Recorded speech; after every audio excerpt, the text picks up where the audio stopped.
Title: They believed Earth was helpless until 500,000 warships darkened the skies. For centuries, Earth had been at the mercy of invaders from the stars. The Zorka, a brutal alien race, had swept across the galaxy, leaving destruction in their wake. Entire civilizations had been obliterated, their once proud cities reduced to ash. When the Zorka turned their gaze on Earth, humanity was helpless. The human race had long ago resigned itself to the notion that their time in the cosmos was fleeting. The warships of the Zorka were immense, their technology centuries ahead of Earth's. No one dared to defy the ruthless conquerors. Most humans believed that the age of resistance was over. But there was something the Zorka didn't understand: the unyielding will of humanity. It started with whispers, stories of a long-forgotten legacy hidden beneath the surface of Earth. A tale passed down through generations, only half remembered. It was the kind of story that parents told their children on stormy nights. A myth born in ancient times. But what the Zorka didn't know was that it wasn't a myth at all. In the deepest bunkers of the world's most secretive governments, a project had been underway for decades. Earth's greatest minds, scientists, engineers, and military leaders had been working in silence, developing something unimaginable. The technology was crude at first, an old starship that humans had found in a buried ruin, dating back to a time before recorded history. But slowly, steadily, the Earth Alliance had been rebuilding it. Every year, more warships were constructed, larger and more advanced than the last. Humanity's ingenuity was relentless. And so, the day arrived when Earth made its move. The skies darkened as the first of the 500,000 warships appeared. They emerged from the shadows of Earth's moon, their massive forms cutting through the fabric of space. The Zorka Armada had been expecting their invasion to be a simple operation, another quick, decisive conquest. They were wrong. The first strike came from the Earth Fleet's flagship, a colossal ship known as the Titan's Wrath. With a single blast, it ripped through the outer defenses of the Zorka's nearest battler. The shockwave sent ripples across space, and the Zorka commanders scrambled in disbelief. How could this insignificant planet have produced such power? The Earth fleet wasn't like the alien invaders. They didn't rely on sheer size or overwhelming numbers. Instead, they had learned how to fight with precision, cunning, and raw tenacity. The ships didn't move like lumbering behemoths. They danced through the void, expertly avoiding the Zorka's vast energy weapons while launching devastating counterattacks. It wasn't just a battle of technology, it was a battle of willpower. Impossible, one of the Zorka generals muttered as Earth's warships tore through their formation. How can they fight like this? How can they withstand us? The Earth fleet was relentless. Every ship was piloted by a human who had been trained for this very moment, descendants of warriors, engineers, and survivors of Earth's darkest days. The Earth fleet was a blend of advanced technology and human resolve, a force forged in desperation and ingenuity. And as the battle raged on, something began to shift in the Zorka's minds. They had underestimated humanity. They thought Earth was helpless, that they were an insignificant speck in the vastness of space. But what they didn't account for was the heart of humanity, the spirit that could not be crushed, no matter the odds. One by one, the Zorka warships fell. The Earth fleet's tactics were too advanced, too unpredictable. Zorka vessels, once proud and invincible, were obliterated by Earth's cunning. The invaders' morale began to crumble. The skies were filled with the wreckage of their forces.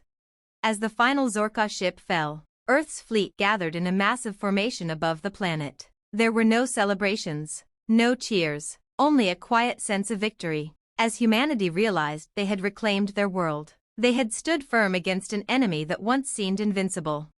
The Zorka, defeated and humbled, retreated into the darkness of space, their pride shattered. They left behind a single message for the survivors of Earth. We underestimated you. Never again. The Earth had not only survived, they had triumphed. And in that moment, humanity realized that they were not helpless. The Earth was a force to be reckoned with, a force that would never again allow itself to be subjugated.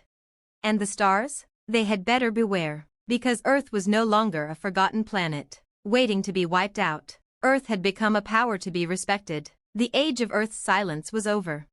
Humanity had found its voice, and that voice would echo across the cosmos for generations to come. Chapter 2: The Echoes of Victory. The Zorka had retreated, but their departure was not a quiet one. Across the galaxy, Their forces were regrouping, licking their wounds. Though Earth had emerged victorious, the remnants of the Zorka war machine had retreated to their dark fortress worlds, vowing to return. But for the first time in history, Earth was no longer the underdog. The victory over the Zorka wasn't just a military triumph, it was a statement. Humanity had proven that they could stand tall against the most feared empire in the galaxy. Yet, there was a silence that hung over Earth, a sense of cautious optimism mixed with the heavy weight of what was yet to come. Humanity had tasted victory, but they also knew this was only the beginning. In the aftermath of the battle, Earth's leaders convened in secret. The Earth Alliance, a coalition of the world's most powerful nations, had been rebuilt after the first wave of Zorka invasions. But now, the questions were no longer about surviving. They were about expanding. Could humanity sustain this newfound power? Could they build on this victory to ensure they were never again helpless in the face of extraterrestrial forces? Dr. Claire Holloway, the chief scientist who had overseen much of Earth's technological advancements, stood before a massive screen, her face a mixture of pride and determination. She wasn't just looking at the shattered remnants of the Zorka fleet on the display, she was looking forward to the future of Earth. The Zorka were just one threat. There were countless other unknowns in the galaxy, and Earth had to be ready. "We've proven ourselves capable," Holloway said to the assembled leaders, "but this is just the beginning. The Zorka may have underestimated us, but they're not the only empire out there, and we can't afford to wait for another invasion. It's time for Earth to take its place among the stars." The leaders exchanged glances. Some were apprehensive, others were eager. The conversation quickly turned to the next phase of Earth's galactic evolution. In the weeks that followed, Earth began to fortify its defenses. The fleet wasn't just expanded, it was improved. The lessons learned in battle against the Zorka were used to enhance humanity's ships, giving them capabilities far beyond what the invaders had expected. New technologies were reverse-engineered from captured Zorka wreckage, making the Earth ships faster, more agile, and equipped with weapons the invaders had never anticipated. It wasn't just about survival anymore, it was about asserting dominance. But humanity's aspirations reached further. Holloway and her team of scientists had uncovered something astonishing in the ruins of the old starship they had found: a map. A star map. It wasn't just the coordinates to distant stars or unknown galaxies, it was a map of the hidden paths the Zorka used to travel the galaxy. And that map had one key piece of information: the location of the Zorka homeworld. For humanity, the map was a beacon, a sign that they weren't just fighting for survival, they were fighting for the future of the galaxy itself. Meanwhile, out in the depths of space, the Zorka were regrouping. In the hollowed-out remains of their vast warships, their leaders convened in dark, gloomy chambers. They had underestimated the humans. They had expected an easy conquest, but what they had found instead was a species that refused to yield, a species that had turned the tables in the most unexpected of ways. "They cannot be allowed to remain free," General Zorith, leader of the Zorka military, growled, his scaly hands clenched into fists as he glared at the reports from his fleet. "They have violated the natural order. Earth was supposed to fall. They were supposed to kneel." "The humans are not like the others," responded his advisor, a voice as cold as the void. "They fight with the strength of 1,000 suns, and they have resources we failed to account for." Zoritha's eyes narrowed. "Then we shall give them a reason to fear us. Prepare the fleet. We will return, and this time, we will break them." Back on Earth, the fleet's readiness had never been higher. The once helpless planet was now the center of a new order, a military powerhouse that could challenge the gods of the stars. The Earth Alliance, led by military tactician General Elena Ramirez, had transformed into a force that no one could ignore. Ramirez stood on the deck of the Titan's Wrath, looking out at the stars. The fleet had been expanded to include colonies from across the world: Europe, Asia, North America, each contributing their own advanced warships and technologies. The Earth fleet was a patchwork of nations, each with its own unique designs, but united under one banner: humanity's survival. But even with all their advancements, Ramirez knew that the threat of the Zorka would not be easily overcome. They were a fierce and cunning enemy, but Earth was now something they could not afford to underestimate. Humanity had learned how to fight smart, how to use the vastness of space to their advantage. "We're ready," Ramirez said quietly to her officers, her voice full of resolve. "We're not just defending Earth anymore, We're sending a message. We are humanity, and we will not be conquered. Her words echoed in the quiet command room, as the fleet prepared to embark on their next mission, a journey into the unknown, to the very heart of the Zorka Empire. The universe would never be the same. To be continued. Chapter 3: The Long March. The Earth fleet had been preparing for months. Now, the time had come to launch the most audacious mission humanity had ever conceived. Their objective was clear: the heart of the Zorka Empire, the homeworld, where it all began. The goal wasn't just to strike back, it was to cripple the Zorka at their core, to show them that humanity was no longer just an insignificant species on a tiny planet. They would learn to fear Earth. General Elena Ramirez stood on the command deck of the Titan's Wrath, staring at the holographic map of the galaxy. The Zorka homeworld, Scar-Th, loomed large on the display, situated at the very edge of known space. It would take weeks to reach, even with the fleet's newly upgraded faster-than-light travel capabilities. There was no turning back now. "Command, all ships are ready for departure," said Captain Jackson, his voice steady, but his eyes betraying a hint of anticipation. Ramirez nodded. "All right, begin the jump. We go as one. We arrive as one." With a final glance at Earth, the fleet engaged their FTL drives, and in an instant, the stars around them blurred, leaving behind only the emptiness of space and the hum of their engines. The journey had begun.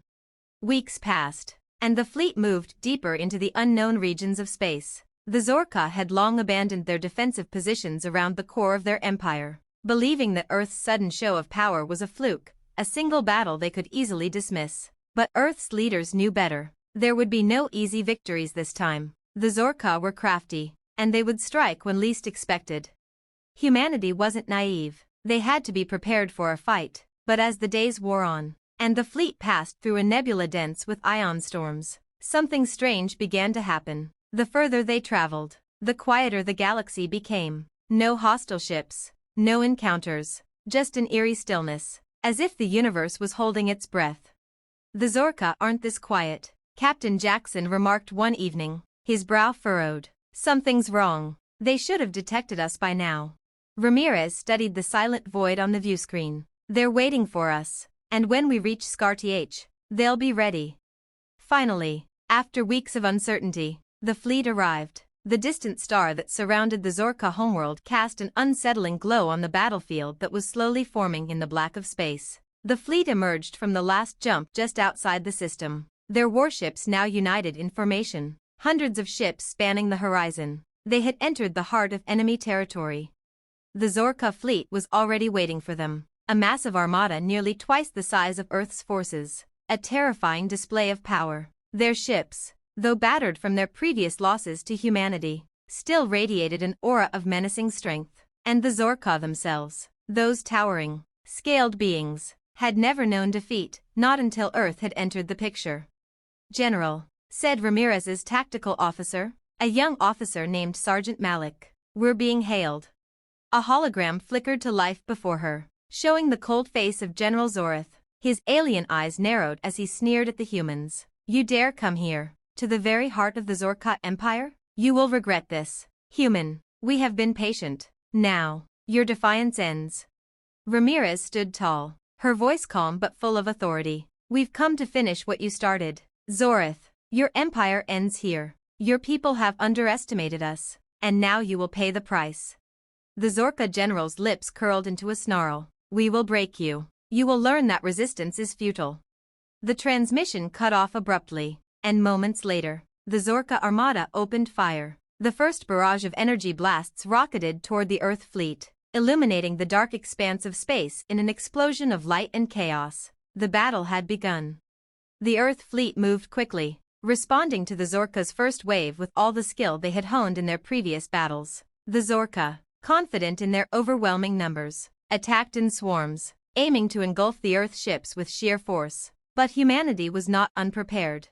The Earth warships were nimble, moving through the chaos with precision, as enemy fire rained down on them. The Earth fleet's advanced shielding held firm. They had learned to use the Zorka's own tactics against them, exploiting weaknesses, turning their powerful weapons into their own demise. Earth's ships weaved through the firestorm, launching counterattacks with surgical precision.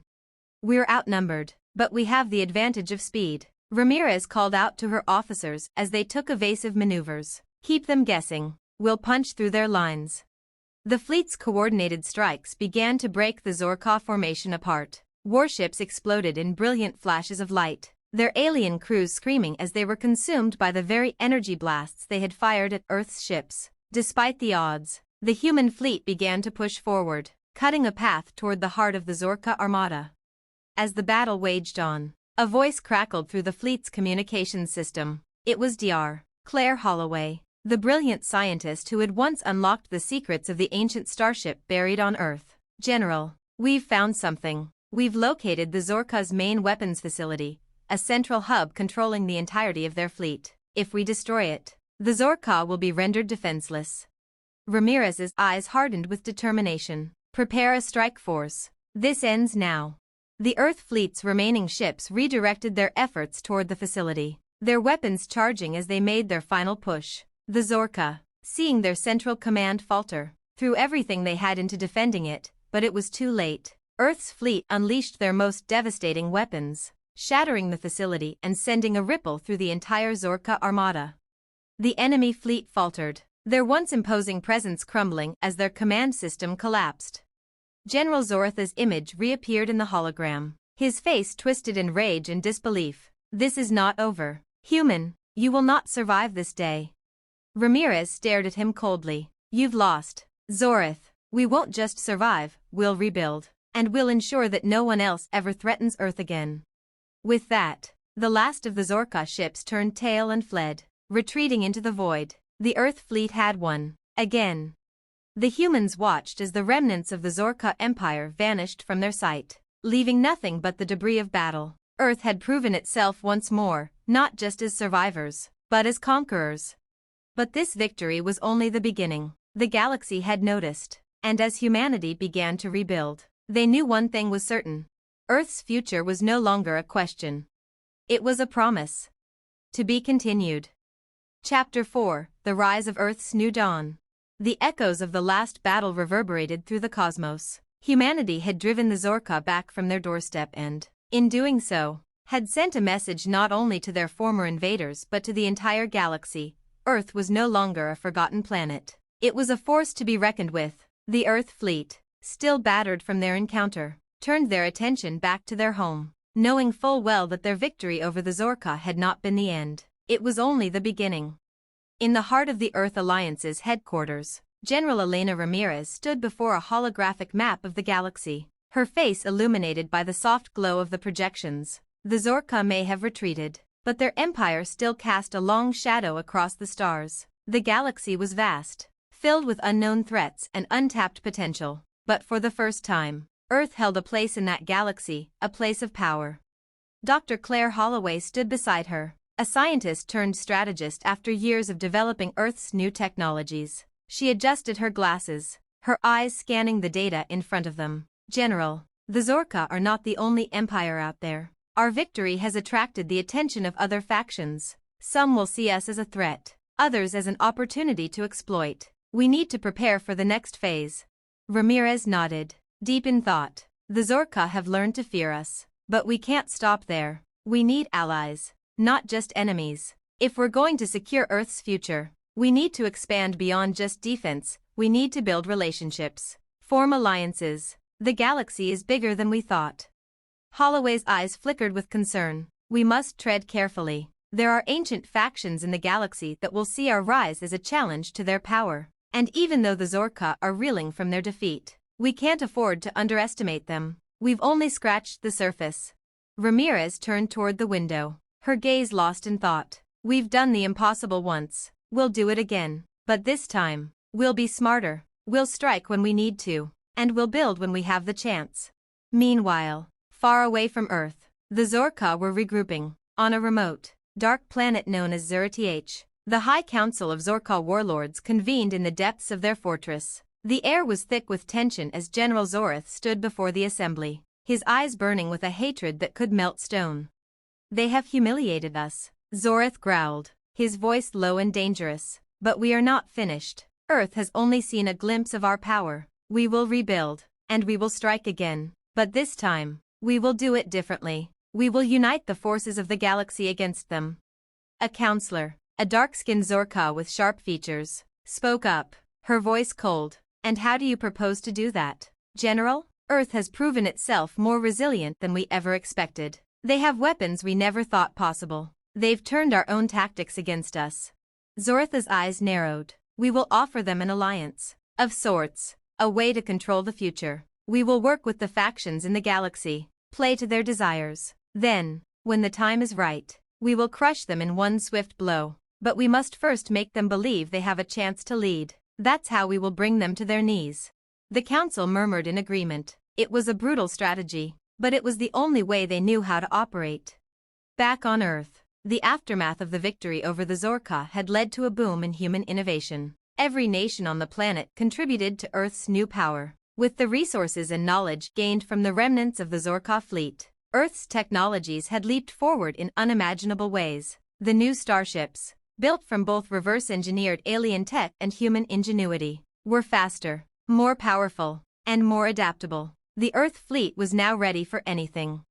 Yet, as Earth expanded its reach and established new colonies on distant moons and planets, it became increasingly clear that maintaining peace among the various factions would be a challenge. Not everyone in the galaxy had accepted Earth's rise to power. Many had viewed humanity as weak, a fledgling species that would never amount to much. Now, those same factions were forced to reconsider. And Earth was learning that in the galaxy, power and diplomacy were two sides of the same coin. General Ramirez was in a meeting with the leaders of the Galactic Council, a group of influential species who governed the neutral territories of space. The council was divided. Some factions supported Earth's growing influence, seeing it as a stabilizing force. Others, however, were wary of the rapid rise of a species they had once dismissed as primitive.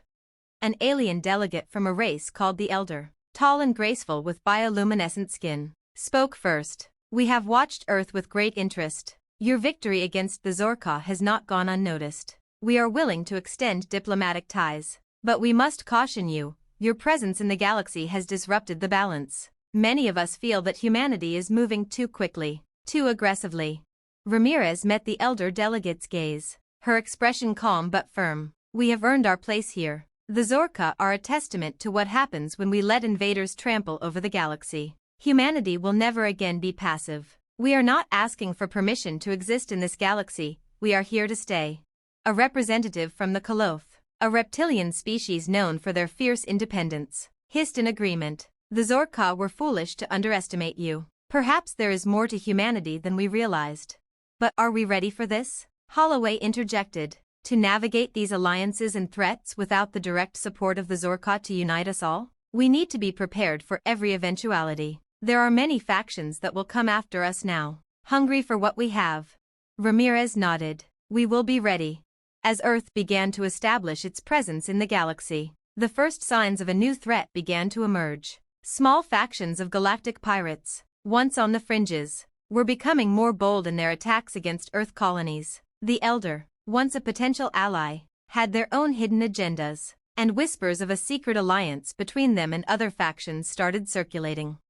But nothing would prepare Earth for what happened next. A fleet of alien warships, unlike anything the galaxy had seen before, arrived at the edge of Earth's systems. These ships were not of Zorka design, nor of any known empire. Their technology was strange, advanced beyond comprehension, and they bore a chilling insignia, a black sun surrounded by stars. Earth had made its mark, but now, the galaxy was coming for them. To be continued. Chapter 5, The Black Sun Arrives. The galaxy had already begun to turn its gaze upon Earth, but what arrived at the edge of their solar system was not something any of them had anticipated. A fleet unlike any seen before, sleek and shadowed in design, emerged from the deep void. They were silent, precise, and their ships gleamed with a cold, alien brilliance. Their insignia, a black sun surrounded by stars, was an enigma. General Elena Ramirez stood at the command center of the Titan's Wrath, her brow furrowed as the fleet of unknown ships loomed on the holoscreen. The alien ships were unlike anything humanity had encountered. Their hulls seemed to absorb light. Their sleek forms were designed for maximum speed and precision, nothing like the clunky, brutal designs of the Zorka or the other galactic factions Earth had met. Identify them, Ramirez commanded, her voice steady, betraying none of the unease she felt inside. Scanning, General, Captain Jackson replied, his eyes locked on the data. The ships are too advanced. Their technology is beyond anything we've seen. There's no known origin, no identifiable fleet registration. But the insignia, he hesitated, his voice grim. I've never seen anything like it. Dr. Claire Holloway entered the command center, her face pale but determined. I've been analyzing their transmissions, General. They aren't speaking in any known language. Their communications are encrypted. But it's not just that. There's a message. It's faint, but it's there. Put it on the screen. The message flickered across the main holographic display, a strange series of symbols, like a mix of fractals and flowing geometric patterns, danced across the screen. They weren't in any recognizable language, but the symbols radiated a sense of ancient power. Holloway's fingers hovered over her console, typing in an effort to decode the transmission. These symbols, she said slowly, they appear to be a form of ancient mathematics. It's like a code built into the very fabric of the galaxy itself, something primordial. This isn't just a message, it's a warning. Ramirez's eyes narrowed. A warning about what? Holloway looked up, meeting her gaze. About us. They are trying to warn us about something we don't fully understand. But these ships, they have the power to destroy entire systems if they wish. Meanwhile, the unknown fleet began to advance, their ships gracefully gliding through space with a chilling calm. Their movements were purposeful, deliberate, no show of force, no threat of destruction, but a certainty that none of Earth's defenses could stand against them. Earth had no choice but to respond, to make their intentions clear. They couldn't afford to show weakness. Send a diplomatic message, Ramirez ordered, her tone unwavering. We need to communicate. We can't just engage them in battle without understanding who they are. We can't afford another war. Jackson nodded, relaying the order. A series of diplomatic signals were transmitted, offering peace and a chance for negotiation. But there was no reply. The fleet of the Black Sun, as Ramirez had begun calling them in her mind, continued to press forward, indifferent to Earth's attempts at communication. Just as the situation began to feel more desperate, the alien fleet suddenly stopped. In a split second, their ships hovered motionless in space, as if suspended in time itself. A deep, resonating hum filled the communication channels, a sound so intense it rattled the hulls of Earth's ships. Then, the silence was broken by a single voice. Humanity. The voice was unlike anything Ramirez had heard before, low, rumbling, and ancient, yet somehow perfectly clear. It came not through any visual transmission but directly into the minds of those listening. It was like a collective thought, a presence that spoke directly into the very soul. Your kind is intriguing. You stand at the threshold of something beyond your comprehension. You have broken the chains of the Zorka, but you have not yet realized the scope of your actions. You have gained their power, but now you will face the consequences. Ramirez gripped the edge of the console. Who are you? She demanded, her voice steady despite the overwhelming sensation of dread creeping over her. What do you want with Earth? The response was swift and cryptic. We are the Vielok. We are the keepers of the stars. You are nothing more than a passing moment in the vastness of time. Your defiance against the Zorka is impressive, but it will not save you. You have disturbed the balance. The galaxy was not meant to be yours to command. Ramirez's eyes flared with a mixture of confusion and anger. We've done what no one thought possible. We defeated the Zorka, and we will not allow anyone to stand in our way, not even you. The voice of the Vielok responded, tinged with something that could almost be mistaken for amusement. You will understand soon enough, General. The galaxy will test you. You are too young, too unseasoned. You do not yet know the price of this power you wield, but soon, you will. The Vielok fleet made no further moves. They simply stood, like an immovable wall of ancient power. There were no more words, no demands, only the presence of their ships, which seemed to fill the very void with a sense of foreboding. The silence stretched on, thick and oppressive, until finally, the Vielok fleet turned and began to retreat. The strange hum of their ships faded into the distance, leaving Earth's fleet hovering in uncertain space. There had been no battle, no confrontation, but the threat remained. General Ramirez stood in the center of the command room, watching the last of the Vielok ships vanish into the void. Her mind raced with the implications of the encounter. Who were these beings, and why had they come? What had they meant by the price of power? "They've left, General," Captain Jackson said, his voice quiet but laden with concern. "What now?" Ramirez exhaled, her hands gripping the edge of the table. "Now, we prepare. We've faced the Zorka, and we've made allies and enemies alike. But the Vielok, they're different. They're not like anything we've ever encountered. We need to learn everything we can about them. They won't be the last force to test us."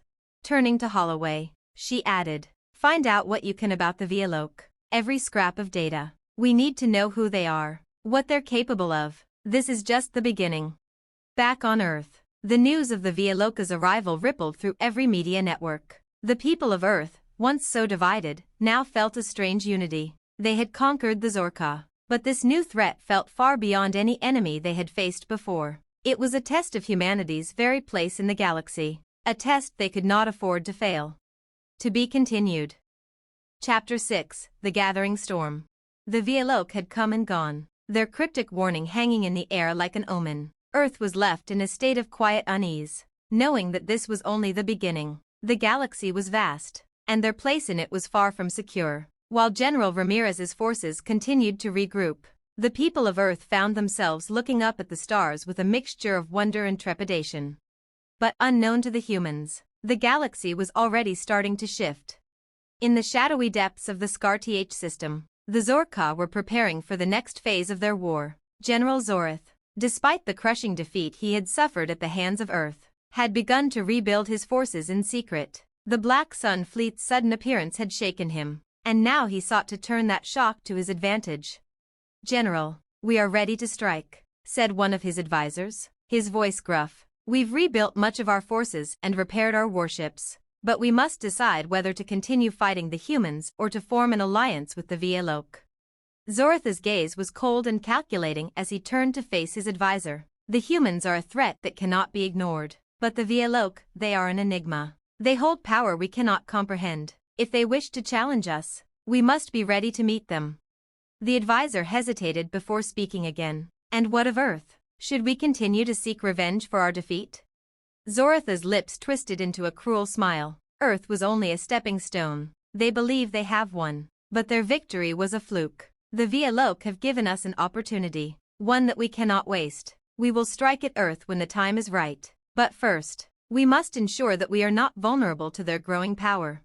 Back on Earth, the situation was growing more complex by the day. The sudden appearance of the Vielok had prompted General Ramirez to take decisive action. Earth's military forces were on high alert, while scientists and strategists worked around the clock to decode the mysteries of the Vielok. Dr. Holloway had managed to uncover some disturbing data. The symbols the Vielok had used in their message, when analyzed, were not just ancient mathematics, they were a map, one that pointed to key locations throughout the galaxy. The Vielok were not just keepers of the stars, they were gatekeepers to something far older, something far more powerful. "There's more to this, General," Holloway said one morning, her face pale with exhaustion. "These symbols, this map, it points to artifacts, ancient technologies scattered across the galaxy. The Vielok have been hiding these for millennia, and now, they've opened the door for us to find them." Ramirez listened intently, her mind racing. "How do we find them? What are they? And why are the Vielok hiding them?" Holloway shook her head. "We don't know yet, but the Vielok are not the only ones interested in these artifacts. The Zorka are rebuilding their forces, and I'm certain they've learned of this map as well. If we don't act quickly, we could be racing against time, not just to uncover these technologies, but to prevent them from falling into the wrong hands. Then we'll find them first," Ramirez said firmly. "Prepare a team. We're not waiting for another threat to find us." The Earth fleet, bolstered by the knowledge of the Vielok and their potential threat, began to mobilize once again. But this time, their mission wasn't one of defense, it was one of discovery. Ramirez had ordered expeditions to key locations identified by the symbols Holloway had decoded. Each of these sites was linked to an ancient technology, a relic of civilizations long since fallen. As Earth prepared for its search, new allies emerged, though not without their own agendas. The Koloth, the reptilian species once skeptical of Earth's rise to power, reached out, offering assistance. Their motivations were unclear, but their technology had proven invaluable in the past. Earth needed allies, and the Koloth were keen to see their own influence grow in the galaxy. The Elder, once hesitant to align with Earth, were also reaching out. Their advanced bioluminescent technology could be the key to deciphering more of the Via Loca's cryptic messages. But the Elder's motivations remained ambiguous. Were they truly allies, or were they playing their own game? And as the human fleet ventured deeper into the unknown, rumors began to spread of another force watching from the edges of known space, a species older than even the Via Loca, silent, elusive, and far more dangerous than anyone had anticipated. The first destination was an abandoned moon, far from the heart of the galaxy, where a dormant relic of immense power was said to lie. Earth's fleet moved swiftly, but as they neared the location, a wave of energy swept through their ships, disrupting their navigational systems. The fleet came to a sudden halt in the cold vacuum of space, surrounded by an eerie silence. "Report," Ramirez barked as her officers scrambled to regain control. "We're being pulled off course," Captain Jackson said, his voice strained. "It's not an anomaly, it's some kind of gravitational field. We're stuck." Holloway stepped forward, her face drawn. "This isn't natural. This technology, it's not just old, it's alive. Whatever is here, it's watching us." Suddenly, a figure appeared on the main display, a silhouette surrounded by a soft, glowing light. It was not a human figure. Its shape was alien, its eyes glowing faintly as it observed the Earth ships. The voice that followed was alien, but translated perfectly into human speech. "You have trespassed on sacred ground." Ramirez felt a shiver run down her spine. "Who are you?" she demanded. The figure's voice was ancient, almost tired. "I am but one of many. We are the ones who kept the balance. We are the guardians of the Forgotten Realms. You seek the artifacts of the ancients, but you do not understand what you awaken." "Then tell us," Ramirez exclaimed. "What is at stake? Why are you here?" The figure's eyes seemed to flicker, as if considering the question. "You are not ready. The galaxy is not yet ready. But you have chosen to walk this path. Now, you must bear the consequences." The figure's form began to dissipate, leaving behind only an overwhelming sense of foreboding. The energy field surrounding the fleet lifted, but the silence remained. Earth's fleet was free to move again, but they knew now that the galaxy was much older, much darker, than they had ever imagined. The guardians of the Forgotten Realms had spoken, and they were not the only ones watching. To be continued.